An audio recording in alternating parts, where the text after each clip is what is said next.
সাথে বললো door is open. Proper man proper chair একটা ইংরেজিতে কথা। हम जाते महीना শেষ हम সিগনেচার কাছে তনখা উঠাতে চাই। আমার সাথে একজন স্পেশাল গেস্ট আছেন, তার সাথে আমরা কথা বলবো। তিনি হচ্ছেন বাংলাদেশের প্রথম আন্তর্জাতিক পদকপ্রাপ্ত বক্সার, আমার শ্রদ্ধেয় স্যার হালিম স্যার। স্যার কেমন আছেন? আমি ভালো, তোমরা ভালো তো? স্যার স্যার আজকে আমরা আপনার আপনার যে বেড়ে ওঠা, আপনার প্রথমে ছোটবেলা সম্বন্ধে একটু জানতে চাইবো স্যার। ছোটবেলাটা আমাদের পুরনো ঢাকা, আমার বাড়ি পুরনো ঢাকা। পুরনো ঢাকা তখনও, এখন যেমন ছেলে পেলেরা কোনো কিছু করে না, আগে আমরা রিক্সার চাকা, ওই রিং যেটাকে বলে, ওটাকে লাঠি দিয়ে এরকম করে রাস্তা ভরে চালাতাম।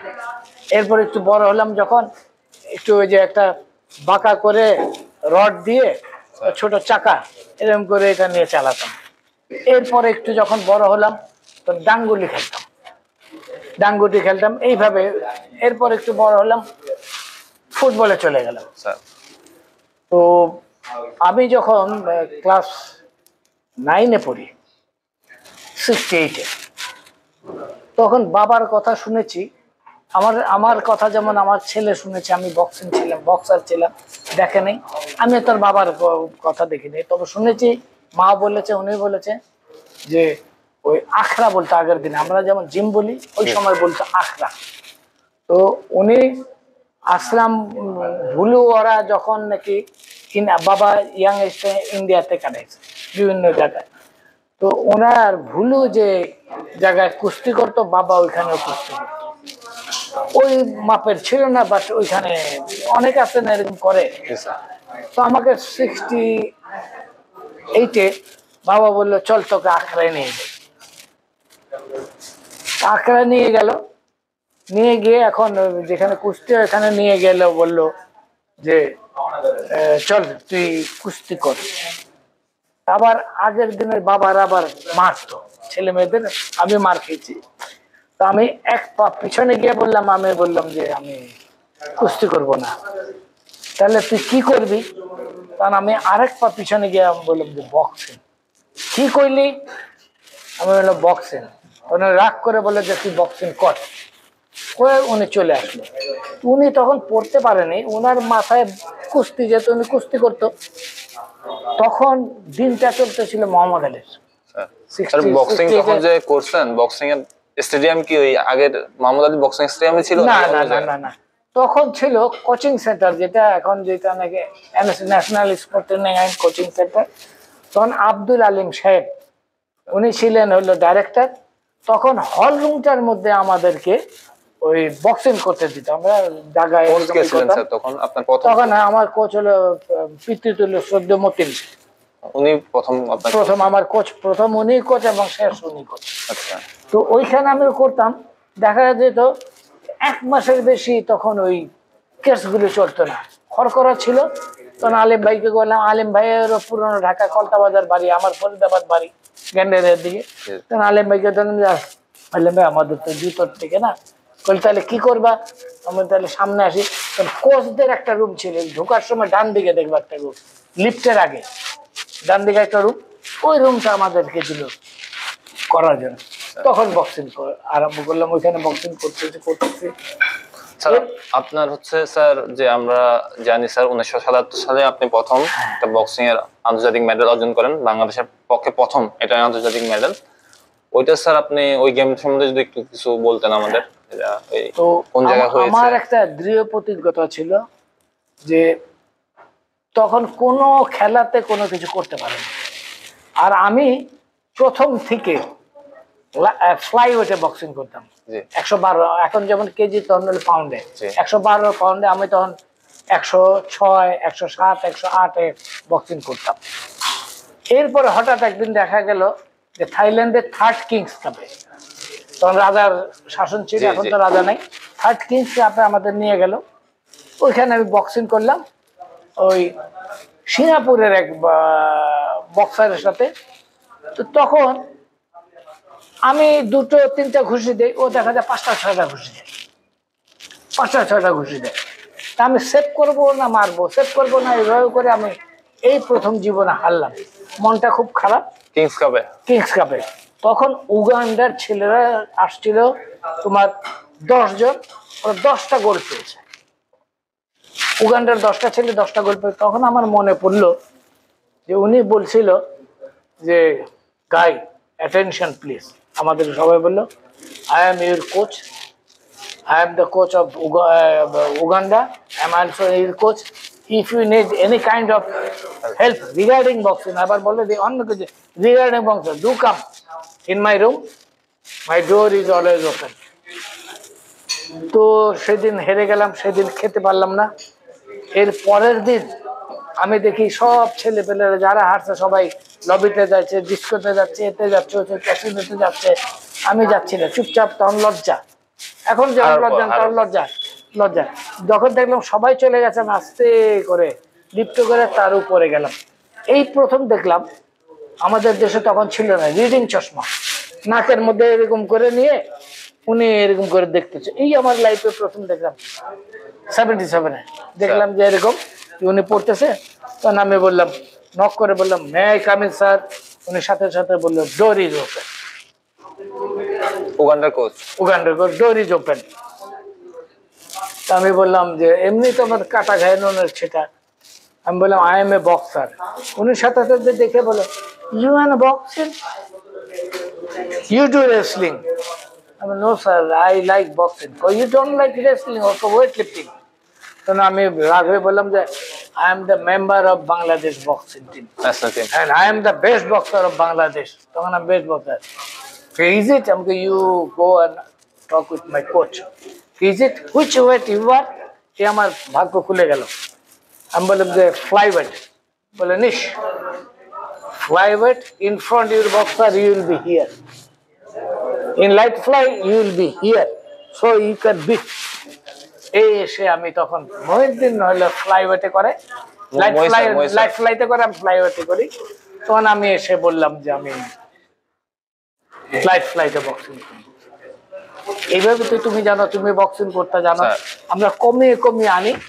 আর আমার যখন 8-8-এর পরে তো ওয়েট কমে না। আপনি স্যার সর্বোচ্চ কত ওয়েট কমাইছেন যখন যে লাইট ফ্লাই লাস্ট খেলছেন? না লাস্ট খেলছি, ওইটাই লাস্ট এবং ফার্স্ট, ওইটাই লাইট। মেডেল উইন করার দরকার না। তো আমার আসে না, ওজন আসে না, ওজন আসে না, ওজন আসে না। তোমার তো 5 পাউন্ডে, আমার এখান থেকে নিয়ে গেলাম 8-7, 8-7, 8-7। তখন সবাই বলতেছে, এমটি হোসেন ছিল, তামাল হোসেন, উনি মেজর, উনি আবার পিটি অফিসার ছিল, জিয়া রহমানের পিটি অফিসার ছিল। উনি বললো যে হালিম, তুমি যদি ওজনে না আসতে পারো তাহলে তোমাকে টাকা ফেরত দিতে হবে। তখন এফএমবি আলম ছিল, যে এরকম এরকম করতো। উনি বললো যে कोई बात नहीं, हालिम का पैसा हम दे देंगे, अगर वेट नहीं लाया हम दे देंगे, कोई बात नहीं, हालिम चलेगा। तो আমাকে ঠাট্টা করে করমুজা क्या है, আমাকে না না সে ছাড়। মনে করো তখন তো 20-22 থাকতো, আমরা তো 8 আনতাম, সে ছাড়। তখন যখন আমি গেলাম ওইখানে, যাওয়ার পরে বললো যে বেটা মত খা। আমি বললাম যে থাইল্যান্ডে আপনি কেমন খাইছেন? আরে তেল নাই, নুন নাই, কিছু নাই, খাই নাই, ওজন কমে গেছে। আমি বলতে ইন্দোনেশিয়ায় গেলেও কি হবে? ঠিক আছে ভাই, ওজন কমে যাবে। এই তখন প্রথম দিন গেলাম আমি আলাদা আলাদা। ওইটা কি স্যার আপনার যে খেলার পরেই ওই কিংস কাপে তো হেরে গেলেন, হারার পর কি বাংলাদেশে ব্যাক করছেন? ব্যাক করার পর কিছুদিন পরে ডিসেম্বরে, ওটা তো মনে হয় স্যার নভেম্বর, যদি ভুল না করে ওটা তো মনে হয় November, Asian boxing championship. Asian boxing championship. ওখানে হচ্ছে আপনার প্রথম প্রতিপক্ষ কে ছিল? প্রথম প্রতিপক্ষ হইলো তোমার হলো মালয়েশিয়ার ছেলে। আর ওইটা দুঃখ, তখন এশিয়ার সেক্রেটারি প্রফেসর আনোয়ার চৌধুরী পাকিস্তানের। তখন আমি 16-এ বক্সিং করি, উনি আমাকে চিনে। তখন তো পাকিস্তান, উনি আমাকে চিনতো, খুব আদর করতো। তো তখন ইন্দোনেশিয়াতে বক্সিং, ইন্দোনেশিয়ার ছেলের সাথে বক্সিং। ওর নাক কেটে গেছে, ঠোঁট কেটে গেছে, ভুরু কেটে গেছে হিটে। রেজাল্ট দেখা গেল 1 পয়েন্ট আমি হেরে গেলাম। এখন যেমন ছেলে পেলে পাবলিকরা এরকম ওই সময় ছিল চেয়ার ফেঁকাফেঁকি, কোকের বোতল মারা, স্টেজে বহু কিছু, পুলিশে বহু জনকে ধরে নিয়ে গেল। তখন আমি এবং স্যার আবার, ও তখন পাকিস্তানের, তখন উনি মেম্বার ছিল FMB আলম, ও গেল, বলে আবে উর্দুতে বলে, আবে চৌধুরী এ কে হুয়া হ্যায়, এ কে হুয়া হ্যায়। তখন উনি বললেন না না, মানে অনেক ক্লোজ কন্টেস্ট ছিল, মানে আপনি জিতেছিলেন। আমি জিতেছিলাম। তখন বলতেছে যে 1 पॉइंट के लिए हेरा फेरी, 1 पॉइंटेর জন্য গর্ব, अगर तुम्हारा देश होता तुम क्या करता। আমার দেশ হলে আমি অবশ্যই আমার ছেলেকে জিতাই দিল। জি স্যার, ওইটা পরবর্তী যে বাংলাদেশে যখন ব্যাক করলেন, ওইটা পরবর্তী যখন বুঝতে পারলেন বাংলাদেশের প্রথম মেডেল বক্সিং এর হচ্ছে, আপনি প্রথম ইন্টারন্যাশনাল মেডেল পান, ওইটার মিডিয়াতে প্রতিক্রিয়া কেমন ছিল? তখন তো মানে বিশাল ব্যাপার, মিডিয়া তো এসে পরে দেখলাম, আমি বাসায় আসলাম পর শুনলাম আমার বাবা, তখন তখন তো খুব সস্তা রসগোল্লা, বিশ্বের তখন থেকে যে না বিশ্বের মিষ্টি বিলাইছে, এলাকার লোক 1.5 মণ মিষ্টি বিলাইছে সবাই খুশিতে খুশিতে। তার এলাকা তখন হলো এলাকার একটা টান, হ্যাঁ, যে ঢাকার ছেলে, পুরনো ঢাকার ছেলে একটা, এই তো তখন এই তো আনন্দ। আর হইলো চৌধুরী বললো যে 1 পয়েন্টের জন্য তোমার দেশ হলে তুমি এরকম কই বাত নেই, আলিম চ্যাম্পিয়ন। এই আমি আসলাম, আর এইটা প্রথম বুঝলাম পেপারে কামরুজ্জামান তখন হইলো দৈনিক বাংলায় ছিল, উনি প্রথম আমাকে বাংলার মোহাম্মদ আলী বলে বেশ ফুলে ফাঁপাই। যেহেতু স্যার মোহাম্মদ আলীর কথা বললেন, স্যার মোহাম্মদ আলীর সাথে আপনার একটা কানেক্টিভিটি আছে আমি জানি স্যার। 1978 সালে আমি যদি ভুল না করি, 1978 মোহাম্মদ আলী আমাদের দেশে আসছে, বাংলাদেশে আসছে। এটা সম্বন্ধে যদি একটু বলতে স্যার, যদি কাহিনী, আপনার সাথে তো ছবি একটা আছে স্যারের লিজেন্ডারি ছবি, এইটাও একটা ইতিহাস। অ্যাকচুয়ালি সরকারি ভাবে আনে নাই, 7 স্টার একটা কোম্পানি ছিল, মানে স্পন্সর কোম্পানি, সে একটা প্রামাণ্য সিলেটের ব্যক্তি, সে একটা প্রামাণ্য চিত্র বানাচ্ছে মোহাম্মদ আলীর উপরে ওয়ার্ল্ডে। তখন উনি চিন্তা করলো যে আমি যখন আমারটা করতে, তাহলে আমার দেশে আমি কেন নিয়ে আসি না। তখন মোহাম্মদ আলীকে এখানে নিয়ে আসলো, কামরুজ্জামান এরা ওরা সবাই মিলে চিন্তা করলো যে বাংলার মোহাম্মদ আলী বিশ্ব মোহাম্মদ আলীর মুখোমুখি। আমি যাই ওখানে, সবাই আমাকে টেনে ধরে এই জন্য। তখন কামরুজ্জামান, তারপর বদি ভাই, তারপর হইলো বদিউজ্জামান, হামিদ ভাই, এরা জার্নালিস্ট, মানে যাদের তখন সবাইকে বলো খবর হালিম যাবে, উঠবে, হালিম উঠো। তখন কি স্যার ওই মোহাম্মদ আলী বক্সিং, আমি একটু বলি, তখন হয়নি তো। আমি তখন স্টেজে উঠলাম পর আমার দিকে বলে I M A boxer yes. তখন আমাকে হাত মাথায়, আমি এরকম করছি, ও মোহাম্মদ আলী তবে এরকম করছি। তখন সবাই ছবি তুলতে চায়, তখন মোহাম্মদ আলী হাত দিয়ে মানা করে। সবাই অবাক, উনি মানা করে কেন? আমাকে টেনে নিয়ে এরকম করে ধরে, এখন বলে এরকম করে এই ছবি। তখন আমি এই ছবিটা তো আছে এখন আপনার। আর ওনাকে দিয়ে উনি আসলো পরে আমরা স্টেডিয়াম করলাম। তখন স্টেডিয়াম করা হইলো কি, তখন বাস্কেটবল প্লেয়ার খেলা ছিল, ভলিবল মাঠ ছিল, ওইটাকে নিয়ে আমাদের মোহাম্মদ আলী বক্সিং স্টেডিয়াম, তাকে দিয়ে উদ্বোধন করা হয়। ওখানে তখন বক্সিং রিং ছিল স্যার নাকি ছিল না? না, তৈরি করা হলো, তখন কাঠের বক্সিং রিং তৈরি করা হলো। উনি আসার পরে ওনার নামকরণই করা হয়, এটা করলো হলো। তখন স্যার সেক্রেটারি কে ছিল? তখন ছিল আসাদুল্লাহ সাহেব, সিভিলের কেউ? উনি সিভিলিয়ান বক্সার ছিল, উনি বোর্ড অফিসে চাকরি করেন, ওনারও খুব প্রচন্ড অবদান। স্যার আমরা আরো পাশাপাশি জানি স্যার, আপনি হচ্ছে এডুকেশনালিও আপনি ঢাকা বিশ্ববিদ্যালয়ে পড়াশোনা করছেন, ঢাকা বিশ্ববিদ্যালয়ে হয়তো ব্লু অ্যাওয়ার্ড পাওয়া। আমি জগন্নাথ কলেজের ব্লু, ঢাকা ইউনিভার্সিটি ব্লু, মানে ব্লু মিন্স নীল না, ব্লু মিন্স নক্ষত্র। জি স্যার, ব্লু অ্যাওয়ার্ড আমিও জানি ঢাকা বিশ্ববিদ্যালয়ে, যেহেতু আমি পড়াশোনা হয়েছে স্যার। তো এই ক্ষেত্রে আপনি কি মনে করেন স্যার, ঢাকা বিশ্ববিদ্যালয়ে তখন কেমন ছিল, যে সাপোর্টিভ, স্পোর্টসের সাপোর্টিভ কেমন ছিল? তখন কিন্তু একটা জিনিস ছিল যে আমাদের যারা আমরা স্পোর্টস করতাম, হাতে গোনা ছিল, সব টিচাররা আমাদেরকে সহযোগিতা করতো, নোট দিত, এটা পড়ো অমুক পড়ো, এবং স্পেশাল কিছু কেয়ারটেক আমাদের উপরে হতো। স্পোর্টসম্যান মানে, আলাদাভাবে হ্যাঁ, ইউনিভার্সিটি রিপ্রেজেন্ট ইউনিভার্সিটির করতেছেন। হচ্ছে পরীক্ষাটা আমাদের ওই রকম ভাবে নেওয়া হতো আর কি, যেন আমরা যেন পাস করতে পারি। জি স্যার।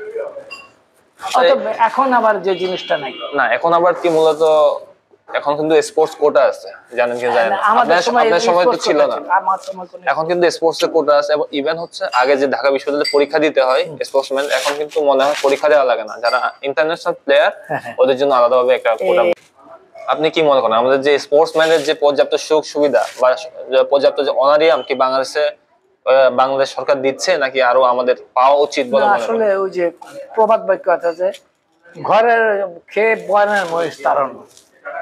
একটা ছেলে তার লাইফটাকে দিচ্ছে, বক্সিং বলো, কুস্তি বলো, ওয়েট লিফটিং বলো, তার লেগেছে, সেই অনুযায়ী সে লেখাপড়া ওরকম করতে পারে না, Right. চাকরি ওরকম করতে পারে না, কোনো কিছু না। তাকে যে একটা কোটা সিস্টেমে যে চাকরি দিবে বা কোনো কিছু honor করবে, মাসিক অনার করবে, কোনো কিছু না। যেমন আমি দেখো, আমি এডুকেশন অনুযায়ী আমি পরীক্ষা পিএসসি তে পরীক্ষা দিয়ে আমি স্পোর্টস অফিসার হয়েছি, এইভাবে আমাকে দেয়নি, কিন্তু কোটাতে আমি পাইনি। কিন্তু স্যার বাইরের দেশে আমি জানি, আমাদের পাশের দেশ ইন্ডিয়াতে, হ্যাঁ, পাকিস্তান, সব জায়গায় কিন্তু আপনার স্পোর্টস প্লাস হচ্ছে আপনার যদি কোয়ালিটি থাকে, এডুকেশন কোয়ালিফিকেশন, আপনার কিন্তু একটা জব পেয়ে যায়, অনারি জব বলে এটা। কিন্তু আমাদের দেশে হচ্ছে এটা নাই স্যার। এটা হয় কি, প্রপার ম্যান প্রপার চেয়ার, একটা ইংরেজিতে কথা আছে। তাহলে ক্রীড়াবিদরা যখন নাকি সেক্রেটারি হবে, যেমন একটা ই সিস্টেম, মানে কি বলে, সেই সিস্টেম করতে হবে যে যারা ক্রীড়াবিদ ছিল, যেমন যারা অ্যাসিস্ট্যান্ট সেক্রেটারি, ডিপটি সেক্রেটারি বা সেক্রেটারি, ফুল সেক্রেটারি, তারা অনেকেই ছোটবেলাতে স্কুলে, কলেজে, ইউনিভার্সিটিতে খেলাধুলা করছে।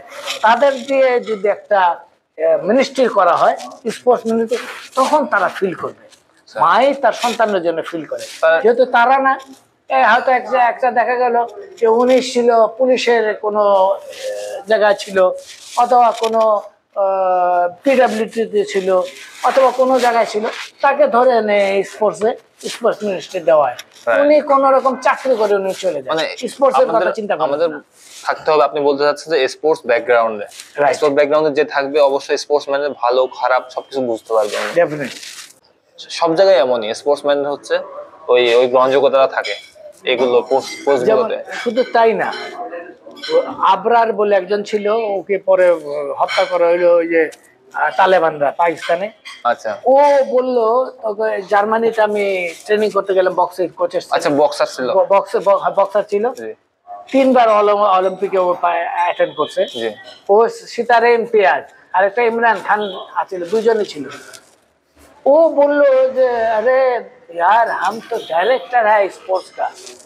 हम बोले अरे तुम कोई लिखा नहीं, पढ़ा नहीं, कुछ नहीं। बोला नहीं, हमारा कैरियर देख के हमको डायरेक्टर, हम जाते हैं महीना शेष, हम सिग्नेचर करते, तनख्वाह उठाते चले आते, না মাস শেষে আমরা চলে যাই, বেতন উঠে চলে যাই। দেখো ওইখানে পাকিস্তানে কেন, আমাদের স্যার, কারণ আমি মনে করি স্যার এটা পাওয়ার যোগ্য মনে করি। কারণ হচ্ছে একটা দেশ, একটা অ্যাথলেট কিন্তু আপনার পুরো শ্রমটা দেশের জন্য ব্যয় করতেছে, কিন্তু দিনরাত একটা গেমসে যখন ট্রেনিং করেন, আপনিও জানেন আমিও জানি কিভাবে ট্রেনিং করে একটা প্লেয়ার দেশের জন্য।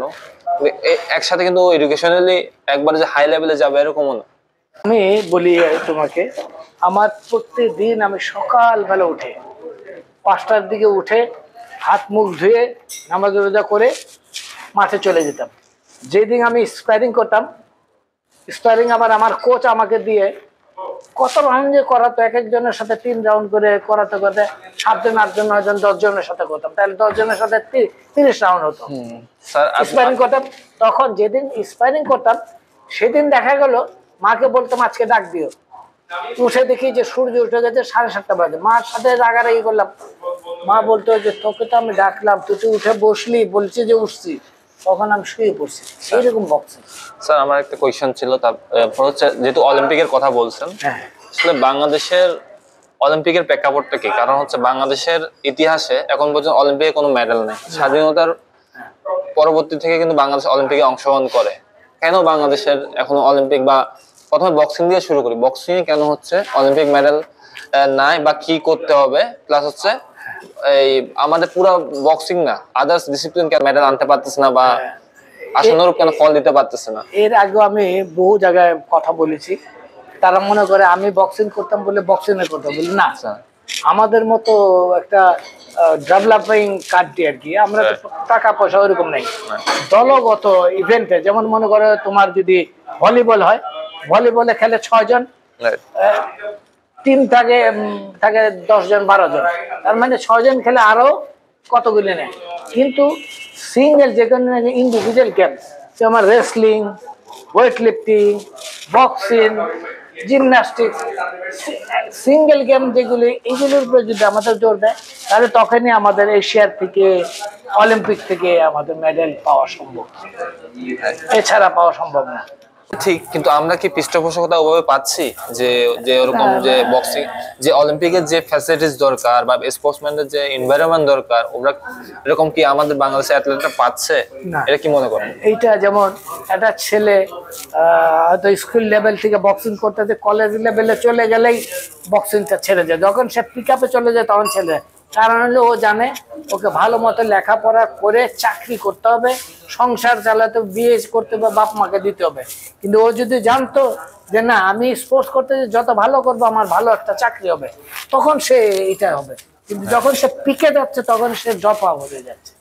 এটা হলো মূল কারণ আমাদের স্পোর্টসটা না আগে যাওয়ার। আমার সময় পাকিস্তান বক্সার ছিল।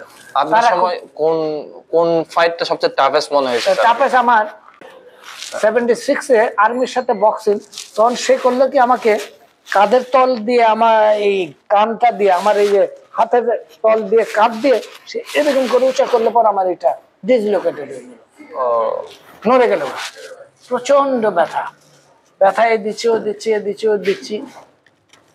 তখন আবার আমার মামাতো ভাই ছিল, ফুফাতো ভাই ছিল, এ আবার স্টেডিয়ামে এসে বলছে যে হালিম যে করবে, হালিম তো ব্যথা পাইছে। সবাই বলতে যে ব্যথা পাইছে, আমরা গেলাম, ব্যথা পাইনি, ব্যথা পাইনি। তখন আমি করলাম কি, যে আমি স্টাইল চেঞ্জ করলাম। স্যার বললো যে তোমাদের তো সবাই জানে তুমি সাউথপো, বা হাত আগে থাকে, ডান হাত পিছনে থাকে, তুমি কাম করো, তুমি করো কি ডান হাত আগে রাখো, বাম হাত পিছনে রাখো। আর ওদের কোচ বলে দিছে তুমি ওর ডান হাতের থেকে সাবধানে থাকবা। আচ্ছা আচ্ছা, ও তো দেখতেছে যে এটা আমার ডান হাত। আমি এইভাবে করছি যে ও আর মেরে আসতে পারে, একটা ঘুষি দিয়ে দিলাম 30 সেকেন্ডে, সাথে সাথে ফার্স্ট রাউন্ডে নকআউট, একদম ফার্স্ট রাউন্ড না, 30 সেকেন্ড হয়নি। বক্স বলছে আর আমি মার। আপনার স্যার মেন ইয়েটা কি ছিল, মানে মেন টেকনিকটা কি ছিল? কি অ্যাগ্রেসিভ নাকি ডিফেন্সিভ? না, আমার একটা বক্স বলার সাথে সাথে আর কোনো কথা নাই, অ্যাগ্রেসিভ, অ্যাগ্রেসিভ ফার্স্ট। আর এখনকার ছেলে পেলে আমার ব্যাগে কেউ মারতো না। আমার একটা স্পেশাল ব্যাগ ছিল যার মধ্যে আমি শুধু বালি দিয়ে, যেমন তোমরা যখন এখন শুধু খুশি দিয়ে করে, আগের দিনে ছিল ভুসি বালি, ভুসি বালি মিক্স করে, তখন একটু ভারী হয় ব্যাগটা। ভারী হয়। আমি বাড়িতে একটা এরকম করছি। এখন হয় কি, এখন হলে হালকা ব্যাগ, একটা ঘুষি দিলে চলে যায়। আমি ঘুষি দিয়ে পেতাম না, ঠাস করে মারতাম যেন ও ব্যাক করে। এইসব ঘুষিগুলি যেটা নাকি হয়, যেমন তোমার যদি ঘুষিটার মধ্যে তুমি দাও হাত এরকম রয়ে যায়, কিন্তু যেটা নাকি বালির বস্তা ওই জায়গায় দিলে উল্টা ব্যথা পায়, উল্টা ব্যাক করায়, মানে অপোজিট রিঅ্যাকশন হয়। তাহলে এতে সুবিধা হয় আমার হাতের কন্ডিশন স্ট্রেংথের জন্য ভালো। স্যার, যারা বাংলাদেশে বক্সিং করতে যাচ্ছে ওদের সম্বন্ধে যদি কিছু বলেন, ওদের উদ্দেশ্যে যদি কিছু বলেন। ওই প্রথম হলো মনে রাখতে হবে practice makes a man perfect. চর্চা মানুষকে উন্নতির শিখরে নিয়ে যায়, তাহলে প্র্যাকটিস করতে হবে। আর প্র্যাকটিস করতে হলে প্রপার বলতে হবে। যেমন তুমি একজন কোচ তোমাকে এরকম শিখালে বক্সিংটা হবে এইরকম, এইরকম তোমাকে শিখালে এইরকম, তাহলে এটা তো খাবা হয়ে গেল। হুক হবে এইরকম বোন দিয়ে, এটা বোন দিয়ে, এটা বোন দিয়ে তোমাকে শিখালে এইরকম, তাহলে তো মনে হবে। আগের দিন আমাদের টিচাররা করতো কি, দুষ্টমি করলে কেউ ধরে নিয়ে পিঠের মধ্যে এরকম করে মারত। তোমাদের মারতে কিনা জান না, আমাদেরকে এরকম দুষ্টমি করে মারত, এমনি আদর করে মারত। এখন মারগুলি হয়ে গেছে। স্যার এত আপনি, আমি জানি স্যার আপনি 72, স্টিল ইয়াং, কিন্তু দেখতে আপনি এখনো ইয়াং লাগেন। মানে কি আপনার যদি ডেইলি রুটিনটা কিভাবে ফলো করেন সবার উদ্দেশ্যে যদি বলেন। সবাইকে ওই যে early to bed early to rise make you healthy and wise, এটা এখন এই বর্তমান যুগে এখন হয় না। আমি যদি ঘুমেও যেতে চাই আর বয়স বাড়ছে, ঘুম খুব কম হয়। ধন্যবাদ স্যার, এতক্ষণ হচ্ছে টাইম দেওয়ার জন্য। এতক্ষণ হচ্ছে বক্সিং সম্বন্ধে বা যত আপনার জীবনের গল্প থেকে শুরু করে আপনার অ্যাচিভমেন্ট, প্লাস হচ্ছে বক্সিং এর যে ভবিষ্যৎ পরিকল্পনা, কি কি করা উচিত, একটা আপনার যে উপদেশগুলো আমাদের যারা দর্শক, যারা বিশেষ করে যারা বক্সার, ওরা হচ্ছে আপনার সুস্বাস্থ্য কামনা করে আপনার আমি আজকে এ পর্যন্ত শেষ করলাম। তোমাকেও ধন্যবাদ। স্যার।